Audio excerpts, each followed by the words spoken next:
Welcome, ladies and gentlemen. Thank you so much for your great support always. I'm so grateful for your continued support to this channel. Thank you so much, ladies and gentlemen. This is just another big blow for the nominated Deputy President, Kindiki Kithure. Now, there are two MCAs from Kitui County who have petitioned the nomination of Kindiki Kithure, as they are citing that Kindiki Kithure was illegally nominated as the Deputy President nominee.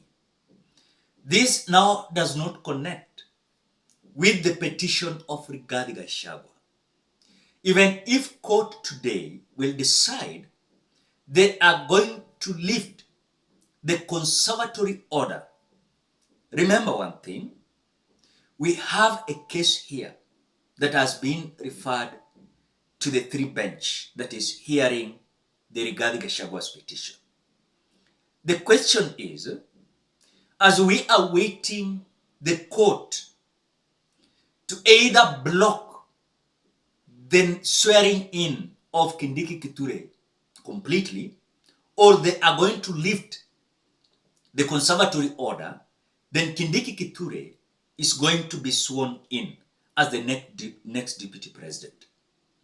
Another question is, as there is a possibility of them lifting that conservatory order that is blocking the swearing in of Kindiki Kithure, the question is, as already we are having a case that has been referred to this three bench as we speak now, is there possibility again having another conservatory order blocking the nomination, leave alone now the impeachment trials of Rigathi Gachagua? This about the candidate who is going to replace Rigathi Gachagua. Because remember, I cited in this channel saying Kindiki Kithure was illegally appointed. One, he was not verified by IEBC. Reason being, we don't have IEBC. Number two, the man never resigned as the CS of Interior. As you speak, the man is still the CS of Interior. But according to the requirements, is that anyone who is going to be appointed to be the Deputy President nominee, he must not occupy a state office or a public servant or occupying the public office. The only three individuals who have been exempted from that law is the sitting president, the sitting deputy president, the sitting member of parliament. In other words, William Ruto angekuja kunominate hata Kimani Ichung'wah, hata Kimani Kuria of Molo. He is a sitting member of parliament. For example, if Rigathi Gachagua was now not impeached and William Ruto has resigned, Rigathi Gachagua was having a position of taking over. But Kindiki Kithure was not a sitting president. He is not a sitting deputy president. He is not a sitting member of parliament. In other words, he was holding a public office and he was not verified by IEBC because we don't have IEBC. I want you to listen to the petition that now has been submitted and referred to the High Court, to this three-bench judge. But again, we are just waiting. Are they going to not accept and block that petition, or they are going to accept? I want you to listen to the details. But before we do that, ladies and gentlemen, as you always do, ensure you like the video. When you like the video, you automatically support the work that I'm doing in this channel. Because sometimes you watch the video and you forget liking the video. So this is just a reminder. As you watch, ensure you like the video. Thank you so much for that like. Let us listen to this. The Kitui High Court has declined to hear a petition by two county assembly members of the Wiper Party challenging the nomination of Kithure Kindiki as deputy president, instead referring the case to a three-judge bench in Nairobi. Impeached Deputy President Rigathi Gachagua's legal fate lies before the High Court and the Court of Appeal that will make a decisive ruling on his survival bid. We get more from our very own Seth Olale. The latest attempt challenging the nomination of Professor Kithure Kindiki as Deputy President came hours before a three-judge bench rules on whether to stay or vacate conservatory orders preventing Kindiki from assuming office. Ikinga Ward MCA Cyrus Musyoka and nominated MCA Priscilla Martha Mukami, both from Kitui, moved to the High Court challenging the nomination of Kithure Kindiki as Deputy President.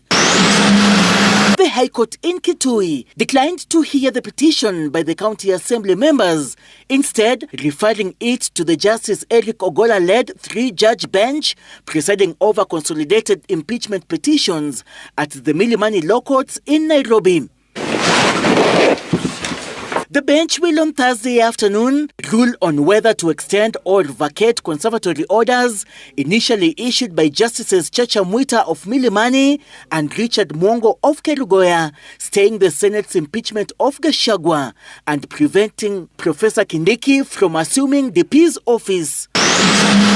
Thursday morning, the Court of Appeal is expected to issue directions on Gachagua's appeal challenging the ruling by the three-judge bench that established Deputy Chief Justice Philomena Mwilu acted lawfully when she empaneled the bench to preside over the impeachment proceedings. 30 years ago, speaking at the funeral of Geoffrey Murugami in Limuru, Kiambu County, impeached Deputy President Rigathi Gachagua said he trusts the judiciary will deliver justice in his legal battle against his ouster by Parliament. We have faith that our judiciary will protect and uphold the Constitution of Kenya and will exercise fairness and give justice to Rigathi Gachagua and his supporters.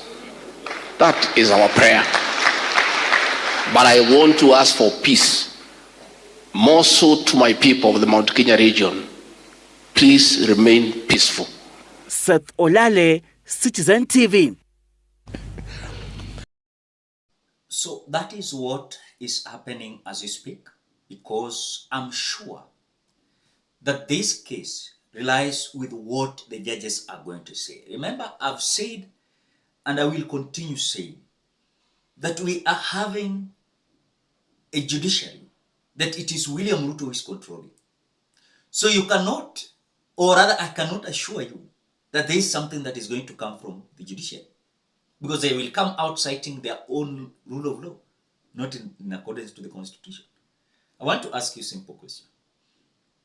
If this judiciary is so serious, sawa? Mbona the other day walisema kwamba the Finance Act of William Ruto ni constitution. Na hiyo ndio ilifanya watu wamwagike kwa barabara waandamane. What happened? Does it mean that now court are assuming the mood of the people? Does it mean they don't care about the people? They are serving William Ruto.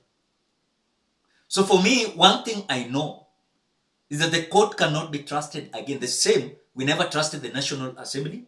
We never trusted the Senate Assembly. The same thing might repeat itself in judiciary. Why? Because the man, William Ruto, has already pocketed the judiciary. He is the one who is controlling. His orders must prevail.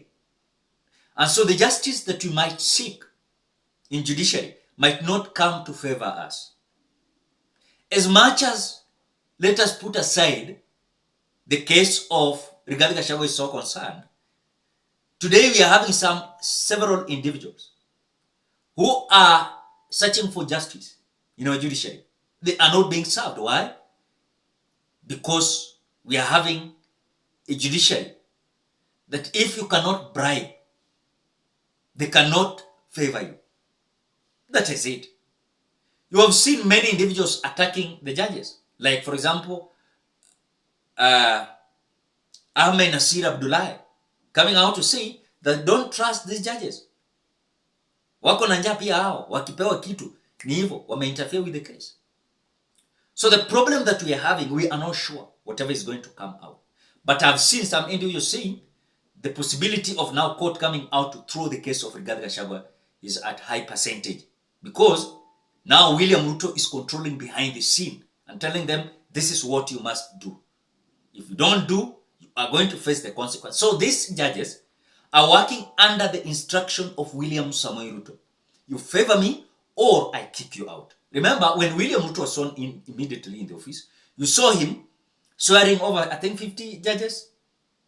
And so these judges ndio wanaamua hizi makesi. Unataka kuniambia wataacha William Ruto, they will favor it because they know huyu mtu ndiye aliwarudisha kwa ofisi wakati Uhuru Kenyatta alikataa kuwaweka kwa ofisi.